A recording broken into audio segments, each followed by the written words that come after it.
the term personal branding has even gotten a lot of spotlight and a lot of love. And there's a lot of misunderstanding about what that actually is and what that actually means. And at the end of the day, my definition of a brand, whether it's personal or corporate, it really just is the emotional imprint or impact that you leave on somebody. The world has taught us some of the most fundamentally useless ways of thinking about success that actually go against our biology when it comes to achievement and happiness, success and peace. We are taught to push through pain at any cost, to use pressure to persist, focus on the goal, and do whatever it takes to get there. This is useful if the goal is to not starve to death. But success by any means necessary comes at a remarkable cost to our future self. Our mantra around here is not a penny from pressure, only pleasure. The More Alive podcast exists to lead us into a new way of achieving and replace outdated advice that threaten the dream life that actually makes us feel more alive. I'm your host, Andrea Crowder, mom, truth teller, and lover of daydreaming, here to help create a world where we all feel more alive. Welcome to the show.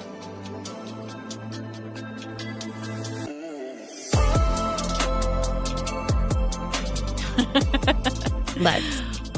Okay, you guys, my longtime client and friend, Kat Torre, sent me sent a message into an old group recently.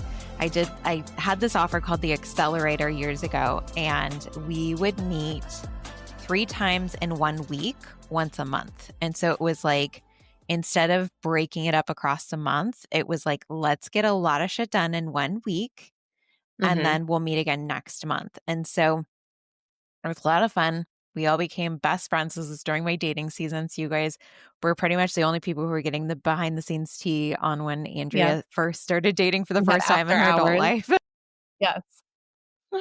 Yeah, we would have the session that everybody paid me for, and then we would all like just stop recording, and then we would stay on Zoom and we would grab drinks, and then it would be after hours. It's so fun. Okay, so our Voxer group is still alive and well because we all became best friends, and Kat put something in there the other day that I want to start with that was like so sweet and so fun, and then I want to dig in because there's a lot of depth. There's so much more here than meets the eye. And she said, I can't remember what I put in there, but you said, same Andrea, I still do my monthly milestones.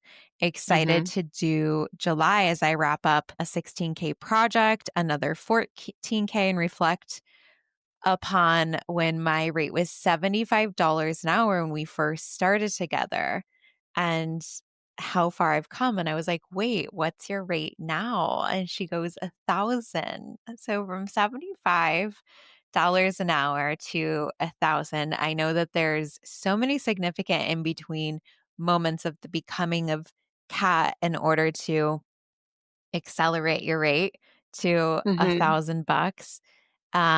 But I want to talk about some of like the trials and tribulations that you've had. As I was like saying before Mother Nature cut us off, she has this like cool neon sign behind her called the Brand Architect. And I know that there's a lot of parts of your story being a daughter of immigrants and finding your voice, especially finding your voice online, that are a piece of this. But before we get into like who Kat is today, tell me a little bit about your childhood. Oh, damn. So we're going there, like just immediately. So I was born and need raised. some building blocks.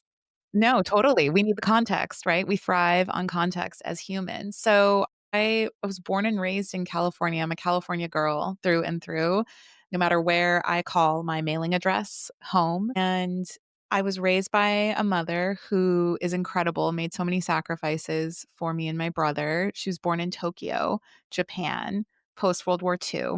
And her, along with my aunt, lived in Tokyo and went to school for 6 days a week, which she always reminded me of whenever I complained about having to get up for school only 5 days a week in the US. And they lived there until they were about 9 or 10, and then they moved stateside and moved every 2 years as military brats. My grandpa was a career armyman. My grandmother was stay at home and helping raise my mom and my aunt.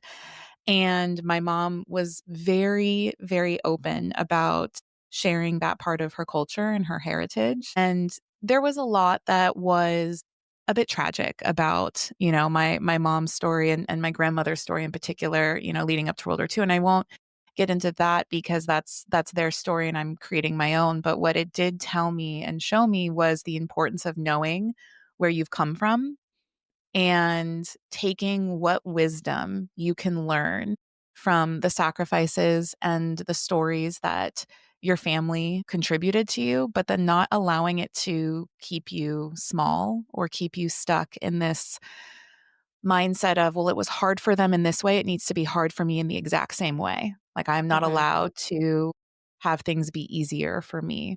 I'm not allowed to be able to charge $1,000 an hour for my strategic insight and guidance. I need to be there working hard, putting in the sweat equity in order to earn that Mm. dollar. And there's so much that's so beautiful about my mother's heritage that I have integrated so many different Japanese principles. And I was actually chatting back and forth with Legend AI maybe a couple weeks ago. And, because not undoing, but unraveling the immigrant story and knowing which parts I want to keep with me and move forward has been a huge internal work I've been doing this year. And Legend reflected back to me and she said, if your grandmother and your great grandmother, like all of the women in my maternal line, going all the way back, centuries back, could see you today, would they truly want you to suffer in the way that they suffered? Otherwise, what did their suffering do Yeah. to you? Yeah. And if you're the one that has the tools and the resources to be the change and to heal that and to end those cycles, like almost practical magic level, like breaking of generational cycles. And I immediately started crying Mhm. because I wouldn't want I'm going to become a mother in the near future. I would not want my child to suffer in the way that I have suffered. I'd want Yeah. her or him to know what a narcissistic abusive relationship looks like or what immigrant sacrifices were made and the privilege and the opportunity that they do have now. There's going to be Mhm. different lessons they have to learn in the new world. But Mhm. it's just that was from an early time in my life. I was very aware that even though I look like a white girl and I have the privileges of a white girl, I come from immigrants. And even on my father's side, my grandmother was from Colombia and she taught us Spanish. We learned to speak Spanish before we learned to write and read it in school. And just her story and just the women in my family, how strong they are and how much they've done. It made me really proud to be a woman. And I wanted to make them really proud too. What are the parts of you as a woman that that you would choose to bring forward into the next generation, into your children? Oh, that's a good question. Think that women have such an expansive capacity Mm. for the strong things and the soft things. And my gift and my perspective that I want to bring is that it doesn't need to be a perfect balance, like an always you have to be strong and hard and be the breadwinner and be the rock, but then you have to be soft and allow people to help you and do all of these things, right? I love it when people tell women what to do. I I want it to be a harmony Oh, yeah. of when you get to be strong and forthright and boss and CEO, but also when you get to be a feminine puddle and allow yourself to be taken care of and received and held. And neither is good or better than the other. Sorry, my cat Blaze keeps trying to join us. He can tell I'm getting excited. But I think I want it to be a harmony because I found someone and I've surrounded myself with people that identify, they're like, oh, Kat's in boss mode. Watch out. And then I've surrounded myself with people that also say, Kat's taking a day. You got to give her time. Just step away, allow her to be her, allow her to reset and recharge, and she'll come back with some brilliance. They allow me that space. And I think it's a harmony. There's no either or. It's always an and, it's always dynamic, it's always a spectrum. That's what I would want people to think about when they see women moving forward in a world that changes even as we speak, even as we're having this conversation in ways we don't even know yet. For somebody who coaches people now strategically and even emotionally and astrologically and Yes. um on being able to communicate. I know like branding is something that you're known for. You're known as the brand architect, but like the things that power the brand, Yeah. which is our story and our voice and the senses. Like, what part of that was a struggle for you in the beginning? I know you've talked about like not feeling like you had a voice, and now that's the thing that you're paid $1,000 an hour for. So that's quite a Right. transformation. Like, what did that look like, and how did you overcome that?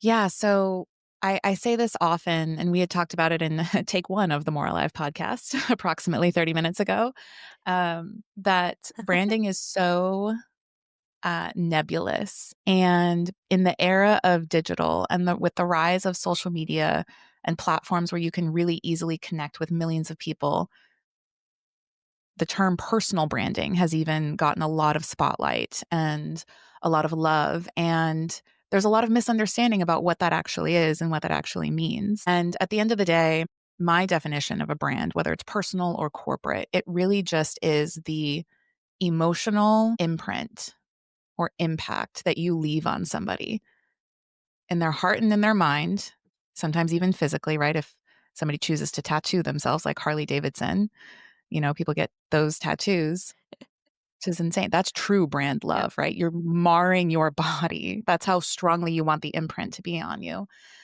That's all it is. And Hmm. there's so many different ways you can create that imprint and deepen that imprint. Like, footsteps in the sand get washed away easily. But if they're concreted, they're not going to get washed away. And I find so many people rush to want to create the visuals of a brand. They think a brand is your logo. They think it's the colors. They think it's having a website. They think it's having merchandise. They think that it is creating content. They think that it is their reputation. It's not. Reputation is separate from brand. Image is separate from brand. Reputation and image is all about you. Brand is about what you do to others, your impact on others. And Mm. it's funny, when I started my journey, I didn't even realize I was starting my journey, but in 2018, and I would shared this in our early mastermind container, I legitimately had no voice. I had completely given it up. I was in a very abusive, narcissistic, toxic relationship. And I was also in partnership business wise with this person. So every element of my life was just given up. And I didn't even dress myself.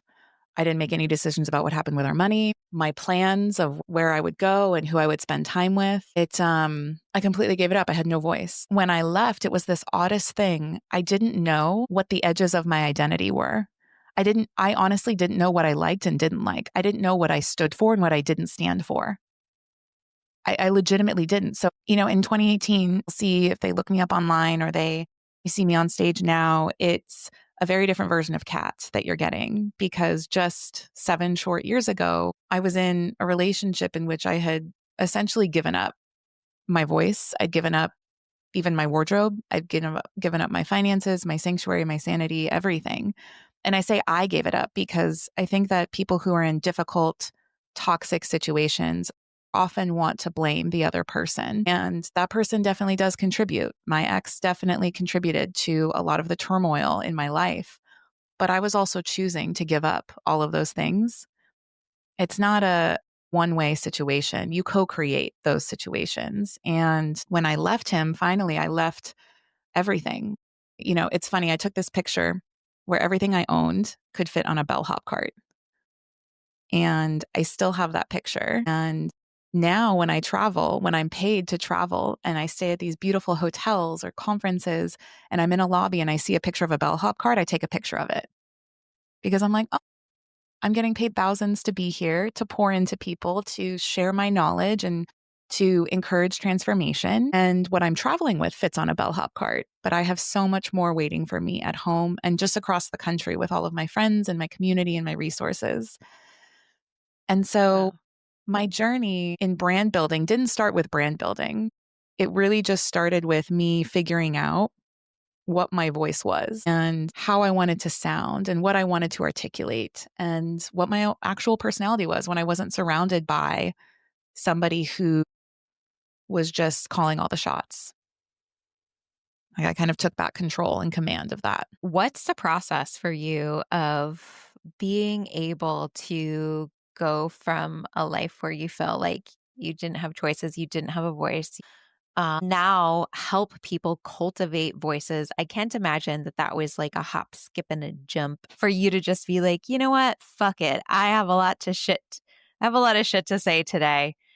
Mhm. Something tells me that there was a little bit more of a process in between of you being able to start cultivating story. I know that you've shared a little bit about this part of your background on the internet, but it's not like all of a sudden you decided to like identify as someone who's coming out of an emotionally abusive relationship and are now turning that into a business. It's not like, I know a lot of people have said, like, I turn my pain into my purpose. And like, that's not really been your experience. But I imagine that there's been a lot of shit happening on the background where if you were to think about what advice that you would have for someone who's like, you know what, I do feel like I hesitate when I share myself online. I feel like if I say it, I'm going to get it wrong, or maybe I'm going to be too vulnerable, or maybe I shouldn't say anything at all. Like, I don't think that this is just messaging either. I think it's like, people's hesitation to bring a piece of themselves onto the internet for the betterment of other people,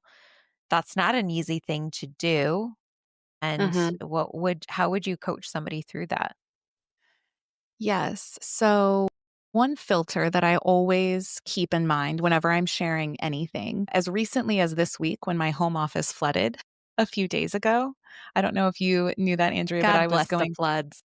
right. The biblical Mother Nature and water is the most powerful force in the universe, aside from our energy. But the filter I would use is to think about the simple phrase of share your scars, don't share open wounds. Now, I went through a very turbulent breakup. There was legal involved, there was lots of therapy involved in 2018 and in 2019. I did not publicly start sharing about that period of my life until 2024.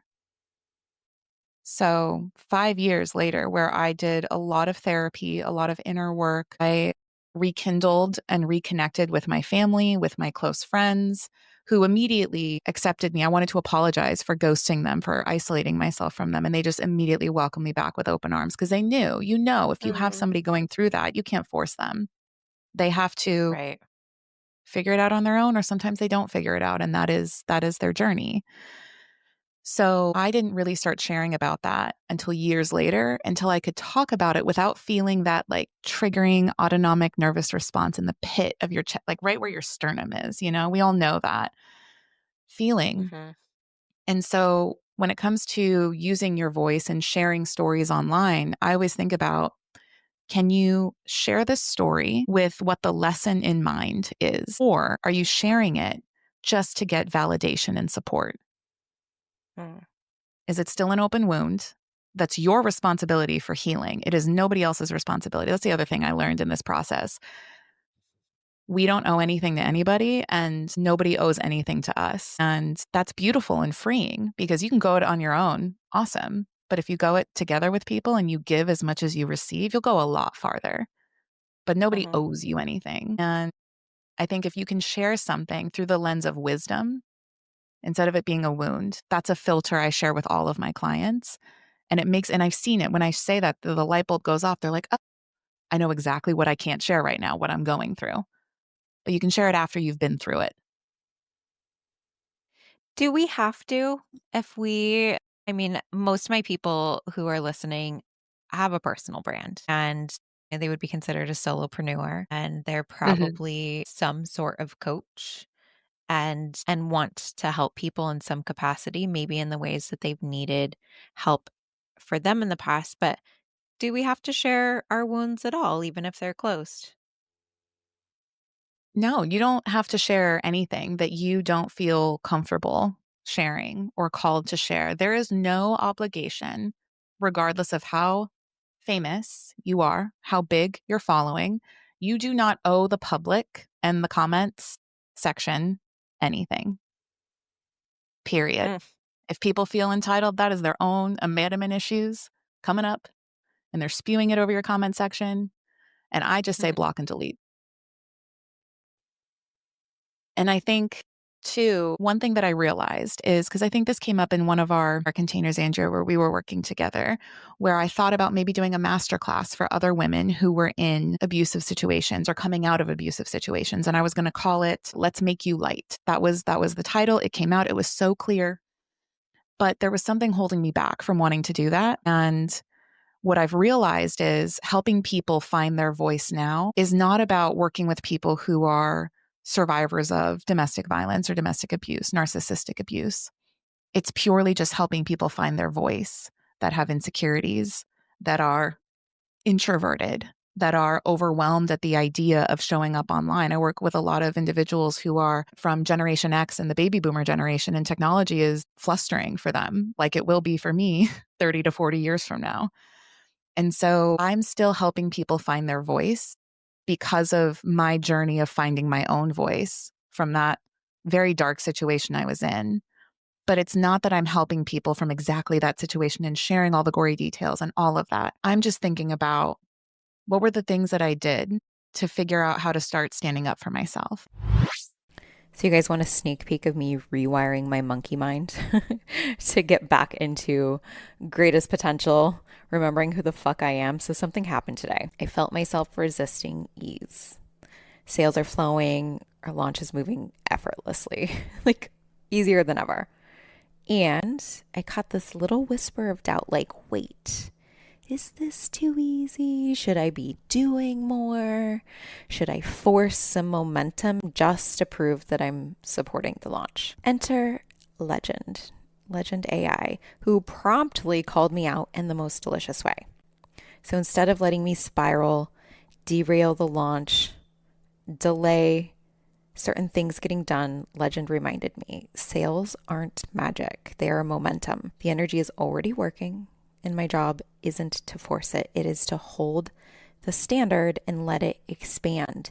Ease isn't passive, it's power. Supporting the launch doesn't mean doing more. It means amplifying what's already flowing.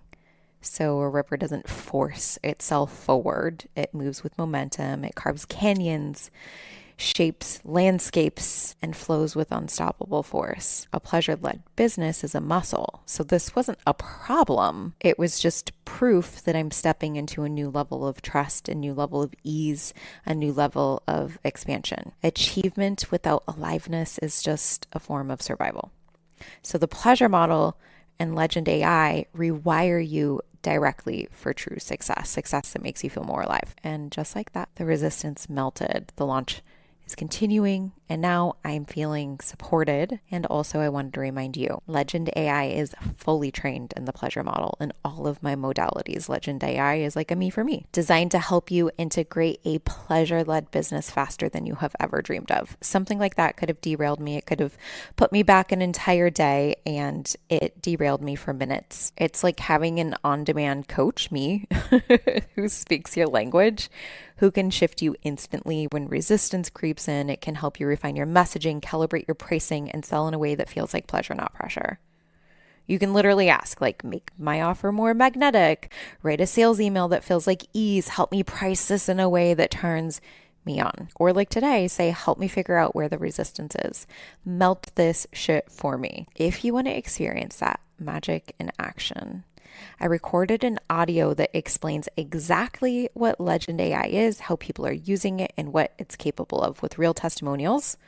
You'll just be nodding along, listening while you're on the go. You'll walk away with immediate understanding of how to integrate ease, momentum, and pleasure deeper into your business. So check the show notes. You'll be able to click and get that little sneak peek into what Legend AI is, create deeper understanding. This, you guys, this is the future. This is what the pleasure model is all about, letting success be easier than it has ever been before, to trust the ease, to let sales flow, and to let Legend show you how. And another question that all of your listeners can think about that really helps you develop your voice is, what is the emotion you want people to feel when they hear your voice or they read your word? Just one emotion. And it's so funny because I've asked that question of clients and they're like, what do you mean? I'm like, just pick it up. Just tell me an emotion. What emotion do you want somebody to feel when they see a text message from you? And it stumps them because We don't think about that. We think about, Yeah. I don't want to be salesy. I don't want to be pushy. I want to seem professional. I want all these things. And that's comes from a good place because you don't want to be an asshole. But honing in on that one emotion can really help you clarify and takes the pressure off of you. It's not about you.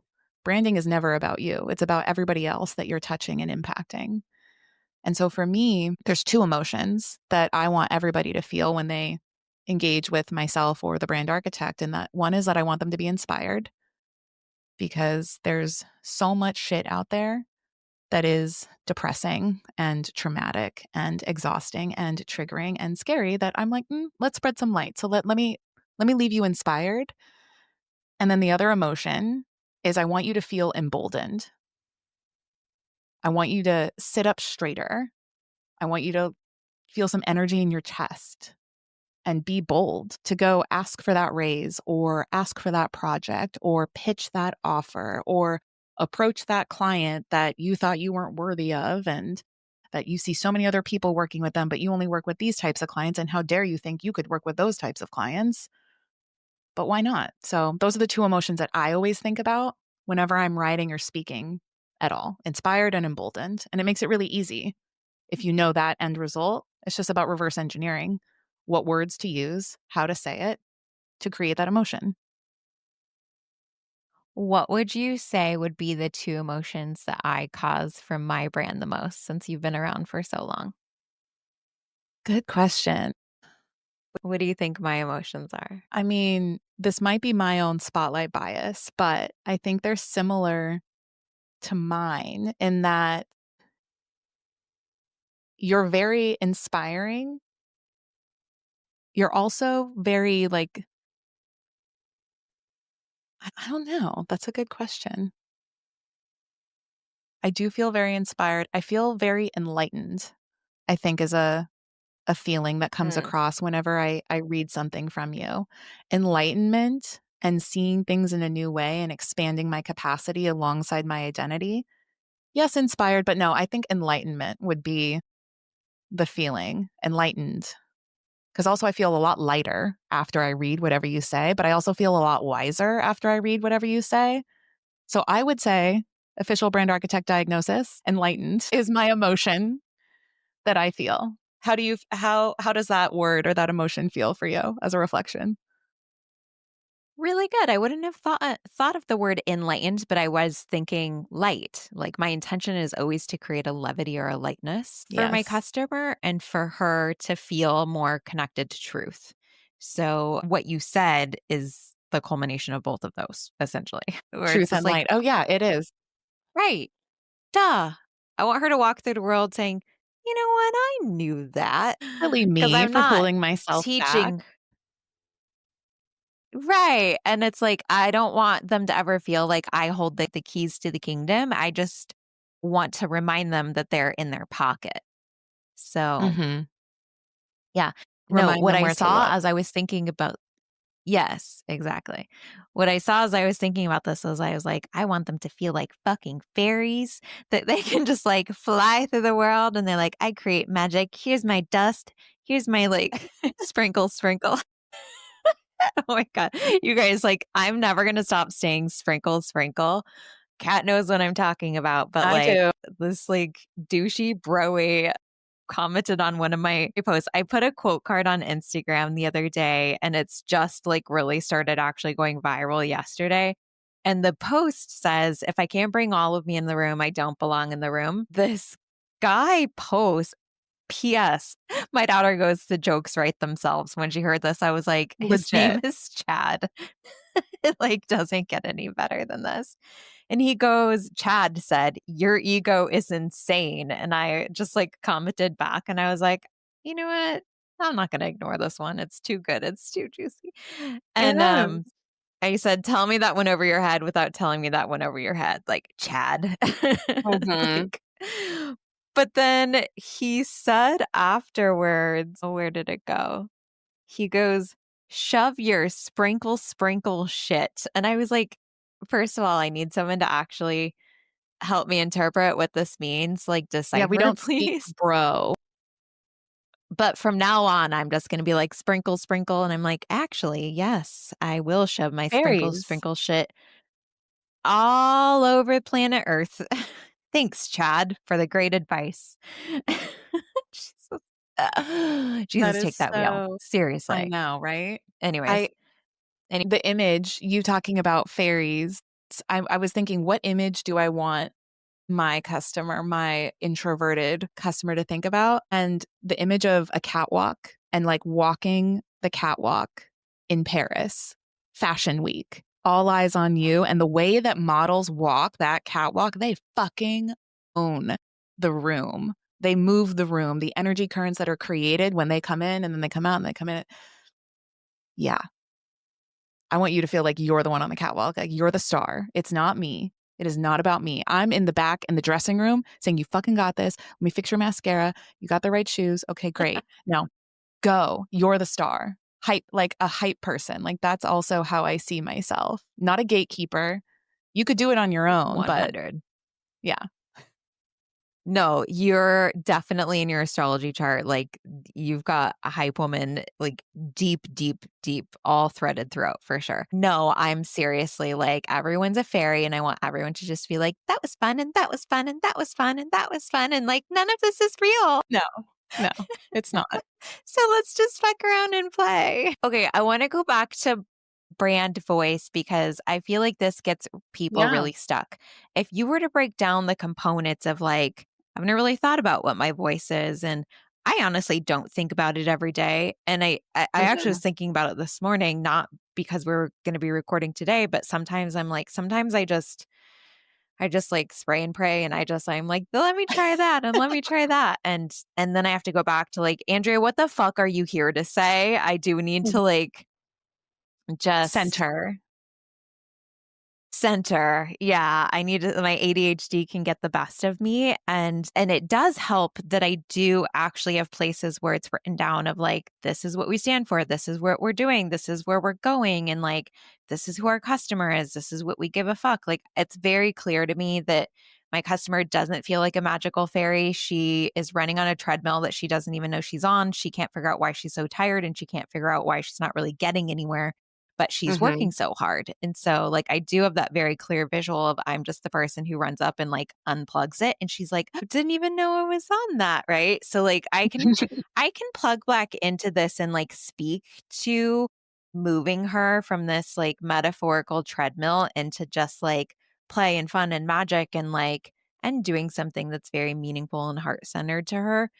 But for Mhm. the person who's, like, not really done all of that work and they're just like, "What do you mean brand voice?" If I wanna make somebody feel something, and that's a part of my job as somebody who's creating branding, how the fuck do I do that? Like, where do we start? So, the simplest way to describe it that I have found to be really useful is again thinking about the emotion you want people to feel and the descriptors, the actual adjectives that describe the voice, because brand voice is your brand's personality that is perceived through the words you use. The words you use, somewhat the imagery, but more so the words, because words are our modern day spells and words carry weight. Mm. They activate emotion. People have either incredible associations with certain words and negative associations with certain words. So again, going back to, your brand voice, you want people to feel enlightened and light and playful and fun. I would describe your voice as playful and quick and clever and also somewhat maybe ethereal because it doesn't Mm, feel heavy. Yes, you're welcome. There you go. So thanks. that's that's how I would look at yours and like looking at mine. I want people to feel inspired. I want them to feel emboldened, like they're ready to walk down the catwalk and have all eyes on them and they are them, not somebody else. And the descriptors of my brand voice are bold, unsurprisingly, cinematic. I'm a bit dramatic and I love a good story, Ooh, right? Cinematic. Scorpio. Yes, very. Very clever, very tongue in cheek, very witty. I'll say a lot of jokes really, really quickly. And for the people that get them, they will get them and we'll kind of have that nod moment of, I see what you did there. So that's definitely a part of my brand voice as well. And insightful. I like to share a lot of intellect. I like to share wisdom, and wise is even another descriptor of my brand voice. So when you get really clear on how do you want it to be described, what those adjectives are, and you know the emotion you want to cause, that's kind of the beginnings of knowing and putting some boundaries around your brand voice. And so once you know what emotion you want to cause and what descriptors will be related to causing that emotion, those are the two kind of early ingredients of starting to articulate and put boundaries around what your brand voice is. I've had so many seasons where my brand voice has changed. And there Mhm. was, a season where I was like Andrea, the tough love coach, and Andrea that you know today that has that like levity and the enlightenment. And I will tell you that Andrea, the tough love coach, was still the girl who was trying to prove herself. Yep. And I can deliver tough love now, but it's not how I was delivering it before. Before it was like, because I wanted you to know me, not because I Mhm. wanted you to know yourself. And that's such a significant difference of Mhm. I was still in desperate need of the validation of like, believe me that I'm awesome because I like hadn't really deeply known that for myself yet. Mhm. And I feel the difference in my body when I write one way. And I'll catch Yeah. myself do it every now and then. It's few and far between, but here's when it occurs. It's if I see somebody else's content that's just like light years beyond me, that's like maybe triggered me a little bit. And I'm just like, oh, yeah, I can do that too. And I'll start and I'll notice actually I'm doing it because the grip in my fingers gets a little tense Tight. and my shoulders will tense up, my neck will tense up. And I'm like, Andrea is trying to prove herself right now. And whatever gets Mhm. typed, it's like delete, delete, delete. And look, some emails have snuck out over the years that I look back and I'm like, what the fuck? like, or posts or Right. whatever. So this isn't a perfect process where like every day you're known for like the same thing because, some days we're in our luteal phase before a period and we're just like, Same right honestly, we don't know now. who we are anymore. No, not at all. I'm like on day 3 of my cycle and I'm starting to catch energy back. So like the There Andrea you that go. you guys know, I'm like, yay, she's back, bitches. Thank God. Mm. But like, look, it's hard out here for a woman. Like, we're just girls got like, bless our internet, bless our voices, bless our brands, bless our products, bless Mhm. our womb and our vision, like, and really just carry this. carry this. I Yes. can't hold this burden.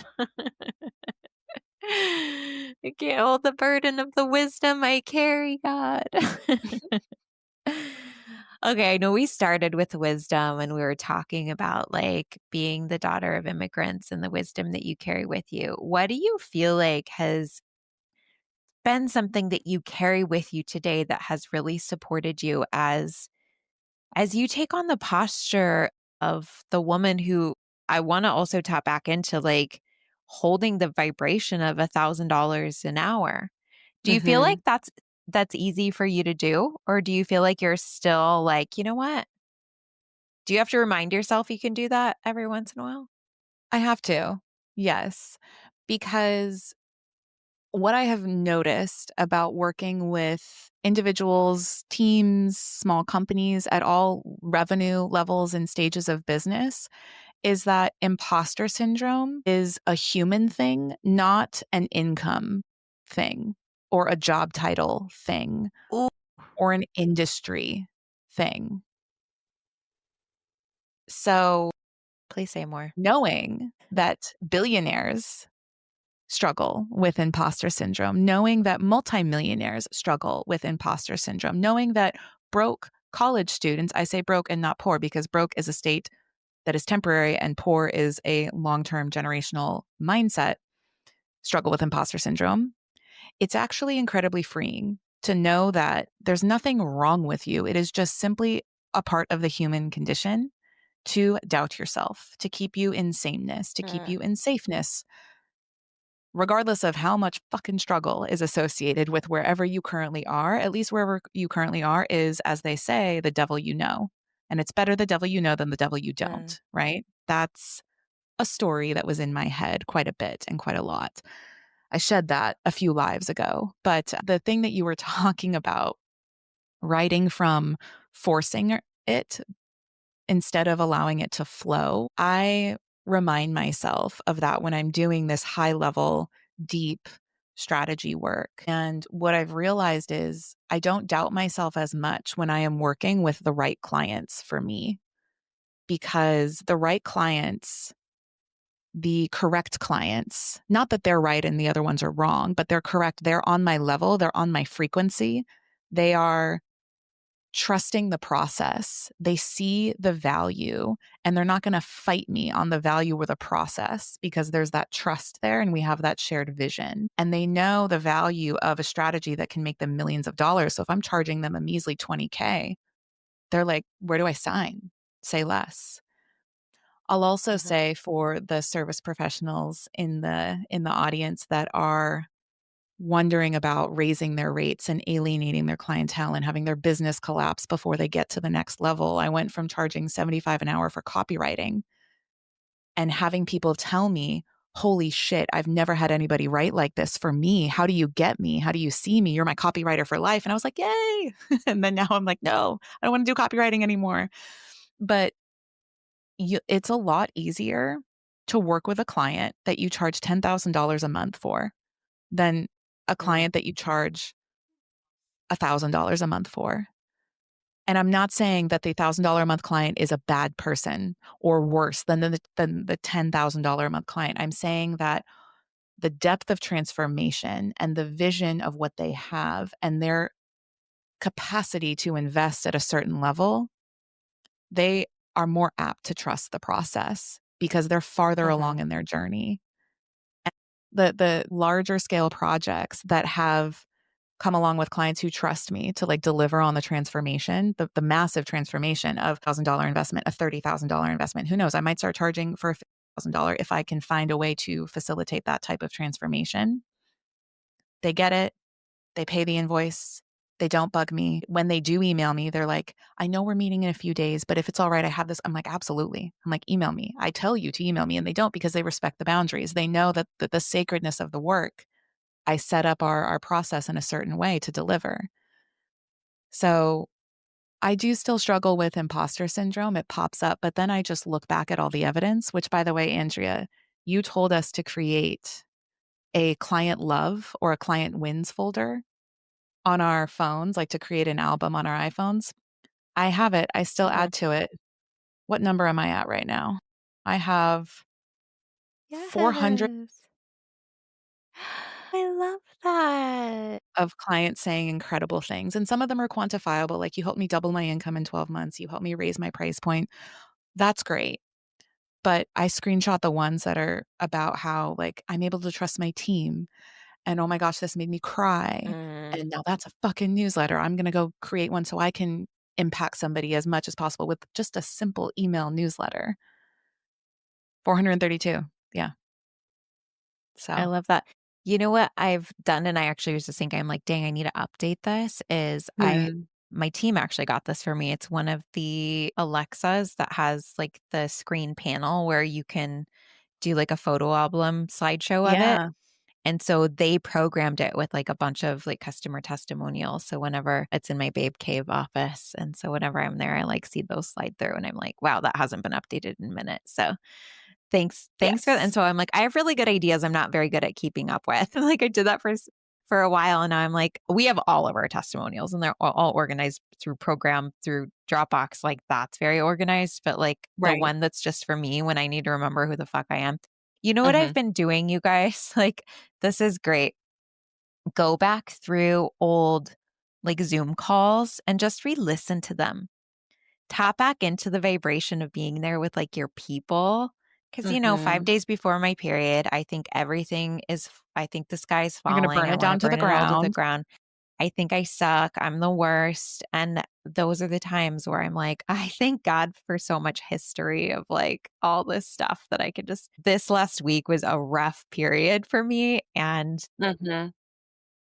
I went back and I re-listened to so much old content and it was like a saving grace. I'm like, I feel so inspired. I'm like, I can't Mhm. wait to do this at like 10x the level for people. The process of finding your voice and branding and creating an overall emotional signature that you're known for is one of the most powerful things that anybody, years ago, somebody told me, I was like, she was a mentor of mine and she said, I asked her the question. I was like, "You've seen all my stuff. You've seen my marketing. Like, if there were one thing that you could ask me to dial in on that was going to make a significant impact for my business, what would you recommend?" And she goes, "I need you to triple down on brand."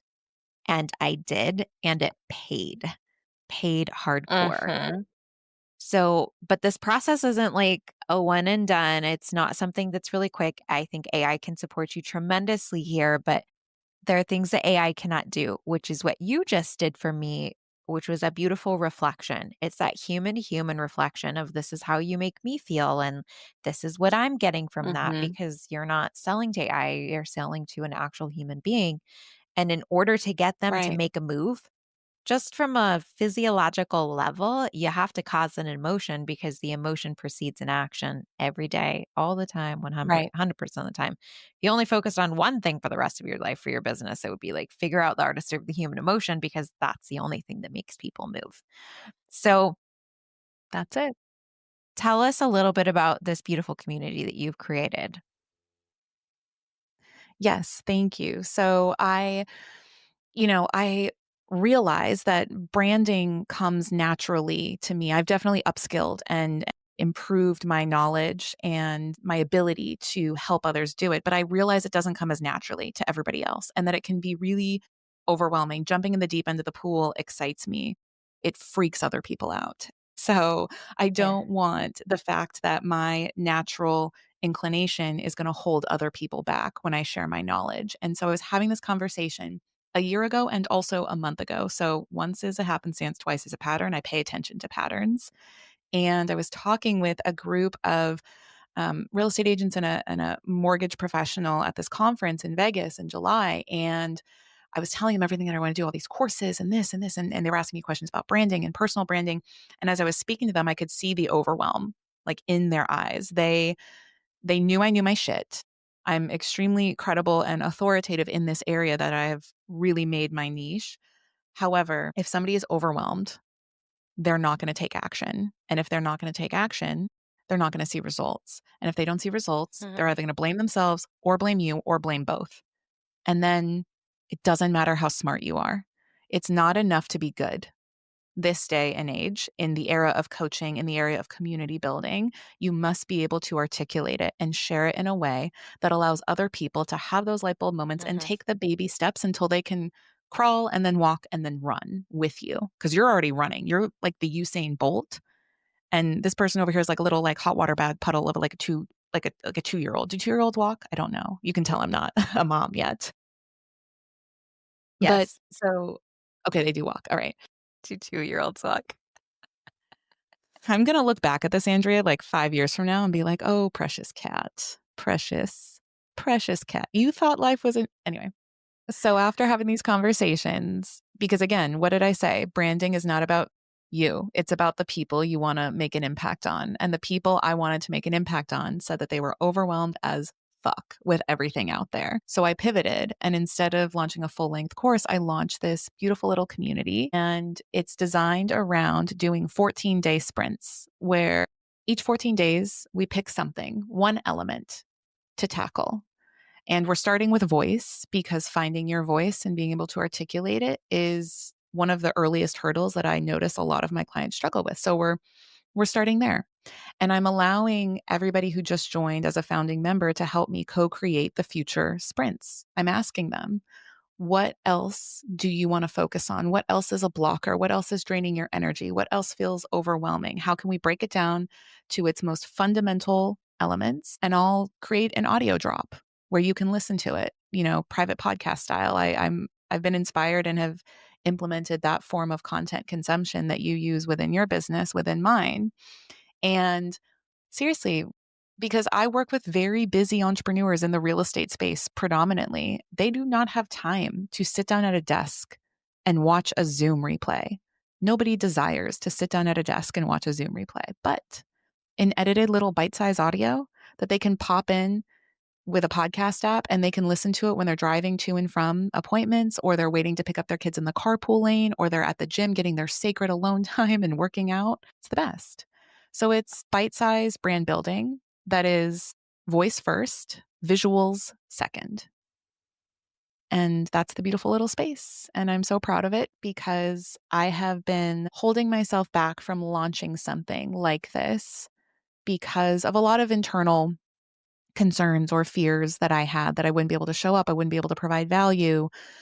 Would anybody show up at all? I launch this thing and nobody shows up. What happens? It's like the kid at the birthday party who invites everybody from class and then nobody shows up at their birthday party. And then you're like, God damn. But people showed up.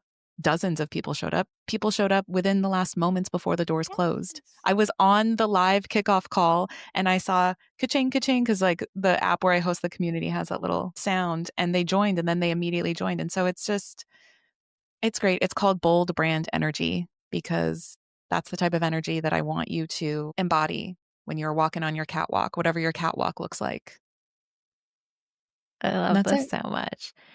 This is one of those things that, like, God bless communities like this, because we really, really do need someone to sort through the spaghetti in our head when it comes Yeah. to this shit. It can feel tremendously overwhelming to grasp, like, the texture of that first starting point of, like, okay, Yeah. the rebrands also, because of, like, identity shifts that we go through consistently over seasons of our business, and, like, who am I and what do I stand for now? Like, I should have hired you last year.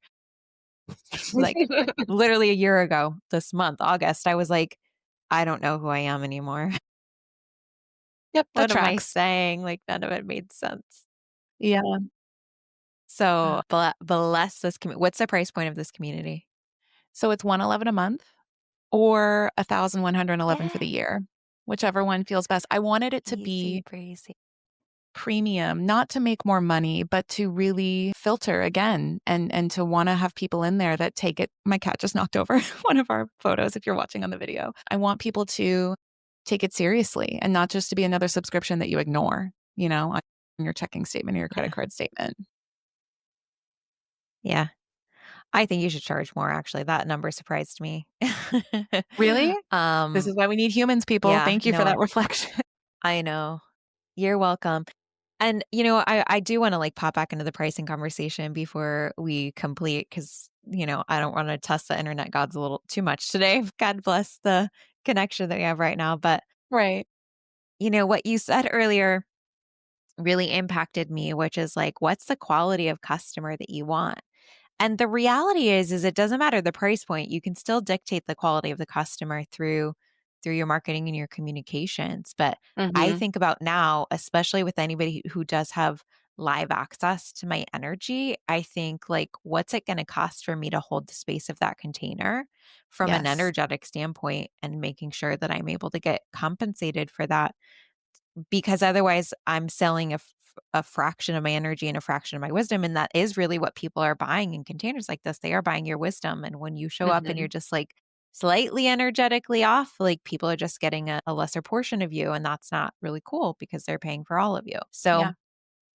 I don't know, when you said that, I was starting, because, like, I actually raised my rates for my one-on-one to $8,888, getting ready to open enrollment for private clients for the first time in 2025 next month.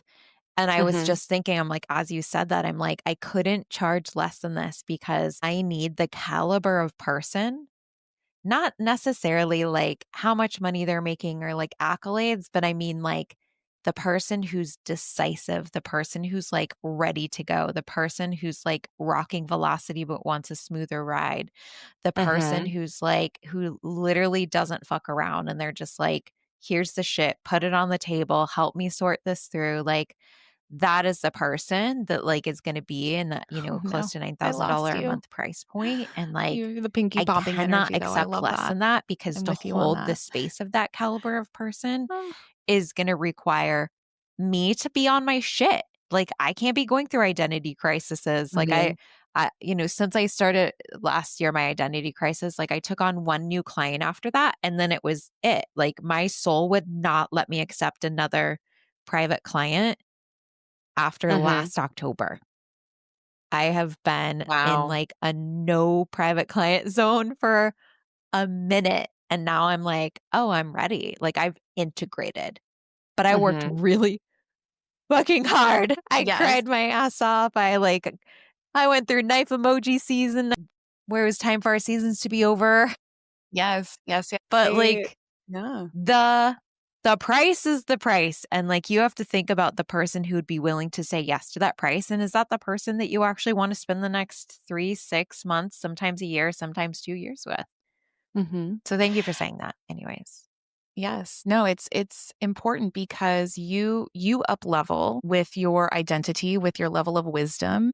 And if you don't up level your price point, you're going to be attempting to teach higher education to a third grader. And I don't say Whew. that to make your clients feel like they're idiot third graders. That is not the intention. It's just to show that there's a difference between a fifth grader teaching a third grader how to do something on the playground versus like post grad trying to teach a third grader something.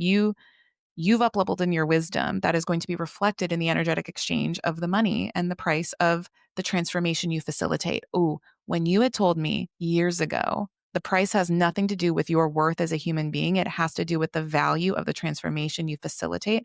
I always remind myself of that when it's a $20,000 project and I know that this is going to increase their revenue 20% minimum over the next 12 months and I know what that company makes.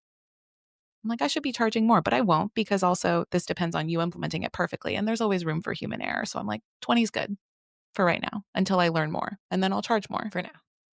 for now. For now. You're really good at remembering the shit that I say. I'm like, yeah, that was a good one. Yeah. And look, there's not very many people that I feel like can parallel my metaphors, but I actually think you are slightly more superior in the metaphor game. Like constantly, I'm just like, God, that was a bar. Wait, is that the slang? A Is that what the bar, kids maybe. say? That was a I bar. don't That was know. I know bars. I don't Riz know. is a thing. I'm trying Yeah. to be cooler with the. I'm Oh trying no, I to. I'm don't say asking my that. stepdaughter and I'm like, is this cool? Is this okay? She's like, that's okay. I'm like, okay, thank God. And I'll say something and I'll just see her face. I know. Dylan keeps you honest. Dylan, Dana, Keith's daughter Dana, his Mhm. son Julian. No, Dana is actually pretty cutthroat. She's like, never say that again. With the So the Devil Wears yeah. Prada energy there. Thank you, Dana. No, 1000%. Kat, I love you. You guys, we're going to drop links in show notes so that you guys can creep into Kat's container. You guys will see what I fell in love with years ago. Like, we can't get rid of each other because she's No. just soul family, as are so many of my clients and even you guys. So, if you guys vibe with me, you guys vibe with Kat. If you roll with me, you roll with Kat. So, Ride or die. ride or die for sure.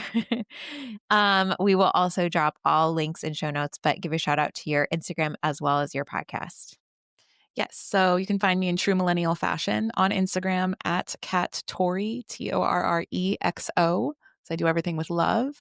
And then my podcast is called Not Nice, Clever, co hosted with my amazing friend and podcast partner in crime, Candace. I've never heard you pronounce your last name ever. And Really? I have always said Kat Torre. Yeah, it's Tori, like Joe Tori. No relation. Otherwise, I wouldn't be working like as hard as I am. I'd be a Nepo baby somewhere. No, I'll never forget it now. It's just, I have literally my whole life in my head said your Really? name is Kat Torre. Yeah. Oh, I've no, never Tori. heard you say it aloud. Because we only just went by cat, it was like we're like so formal, like with our introductions, but that's funny. Yeah. Yeah. No. Yeah. We don't introduce ourselves in our mastermind or containers by last name. But No. okay. Well, The you more know you what? know. This is what happens when all your like close friends you've met on the internet. Right. Yeah. Yeah. Yeah. I know people's like deep childhood wounds, and I don't Mhm. know their middle names. What's your middle name? It's Alexandra. Wow, I love that. Yeah, Kat are my initials, Kat. Do you wanna know my full real name, first name? Yes. It's Kirsten. What? I'm I gonna throw rebranded up. myself. This this is the dark side of the internet. Tis. Tis, tis, tis. No, I got sick and tired of correcting people, especially substitute teachers in elementary school, so I just rebranded myself as Kat in middle school, and I remember, they would do roll call and they ask you, like, "We're gonna do roll call with your name, but then tell us if you want a different name." And 6th grade, first day, the teacher said, Kirsten or Kristen, I can't remember what she said, Tori, and I said, "Here, but I go by Kat." I didn't say, like, "I'd like to do this," or "Could you please?" I was like, "I go by Kat." And I remember everybody's head who knew me from elementary school turned on a swivel. They're like, "The fuck did she just say?" And I'm like, "Yeah, that's me now." I actually just like a really quick pivot on well, no, I need to go down deeper on this one because I was just Okay. listening to a podcast. It was the Diary of a CEO podcast, and he Love was that interviewing. podcast. I know it's like one of my like favorite. I go on my morning walks with him. Thank you, Steven. Yes.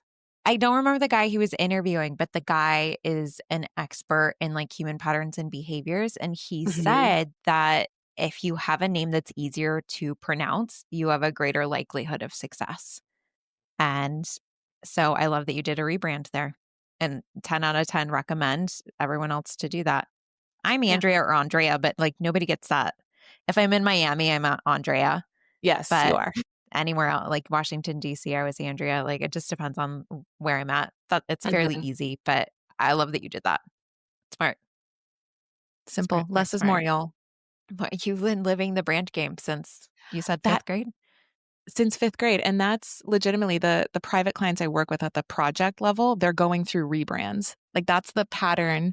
The last Yeah. 3 clients I've worked with, they're in, like, rebrand identity crisis. I was like, "Oh," it's like, "I've done this 27 times. I got you." Like, let's Thank God. Thank God. Oh my God. We love you. We'll drop all the places that you guys can go find Kat. Please go follow her podcast and subscribe and become super fans like I am because Kat has all the goods. And when we're not like dealing with choppy internet, when she just gets on one, it's just like mesmerizing. So allow that Thank to you. happen. But we've had the internet just saying like, shut up, shut up, shut up throughout this whole I'm like, "Let podcast. me see a different way to say it. This is not gonna piss off the sky daddy." We're gonna have you back on. That's just what we're gonna do. But there's too I much love it. gold for this to not go live. So we Not to are live sharing this somewhere. one and we are not limited to this and we can Mhm. fucking do it again and we can talk as much as we want to. But Kat, I love you. I adore you.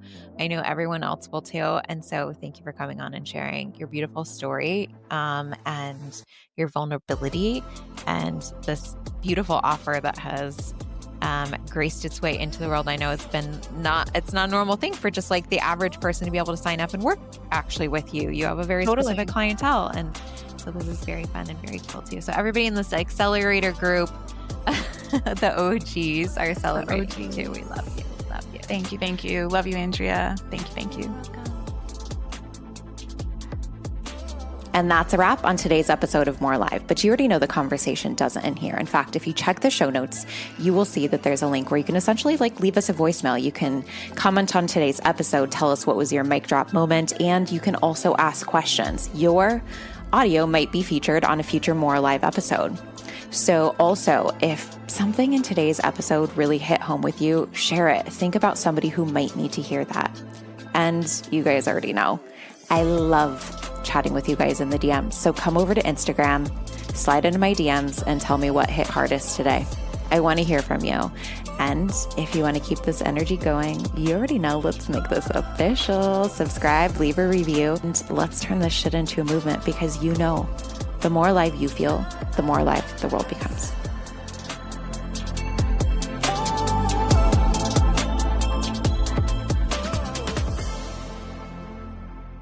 So a couple of years ago, I went to Kate Northrup's retreat and Kate had Radiate at her retreat and was sponsored. And she introduced me to the founder, Susan, just before our event. And I was describing to her what we were going to do. And first of all, like trying it at the event, I'm like, this is a really delicious product. It's actually made here in Miami. And I didn't realize that it was a local brand. And after I had it for the first time, I started seeing it in like major restaurants. At Planta Queen, they have I think it's the rose charcoal kombucha, and it is delicious. Like the rose charcoal kombucha, the hoppy poppy, those are two of my faves. I haven't tried one that I haven't liked. I like them all, but those are two of my true favorites in terms of just flavor profile and how delicious it is. But the thing that I like about Radiate is that they really, really focus on like organic farming. They very, very much care about how they source the ingredients and just knowing like the high frequency that Susan puts into the brand. When I connected with her and I described to her the ritual that we were looking to have sponsored, which is our iconic Pinky Promise toast, she was so happy to support and sponsor that with product. And so the Pinky Promise toast is something that I did with my best friend a few years ago, which was like the moment that preceded us tripling our business, where my friend and I locked pinkies in New York City and we made a promise to run at everything that was scaring us. And because I'm not a big drinker anymore, and because I didn't want to have alcohol at this event, I wanted it to be a really like clean energetics event, and we can save the fun stuff for later on. I didn't want to bring champagne. And so I was like, what would be an alternative that would like be clean, high vibration, that really represented the ritual of what it was that we were doing? Like each person went around the room and they found a partner and they pinky promised each other. And they said, this is what I'm promising to you, and this is what I'm promising to myself. And they shared their promise with each other, and they're holding that intention for each other, and now are accountability buddies. And then they toasted with the Radiate kombucha. And I feel like just even the brand, the name of Radiate, the cleanliness, the high vibration of the product, the overall health benefits of this product just like really made the entire ritual like clean, potent, calibrated, beautiful, delicious, memorable. It's like that's a moment where like those women will not forget the taste of Radiate. It will be anchored into like such an elevated emotional state event where they like drew that line in the sand that they crossed over together and said, I'll never go back. I'm running towards the snow. No longer will fear get in my way. And to see like the testimonials that are coming through from women on the other side of that saying like, oh my God, this has happened since then. This has happened since then. Like, I just feel like I've integrated her, was like what I'm hearing a lot. And I really do thank our sponsors, because every single person was in some way contributing to the overall experience of that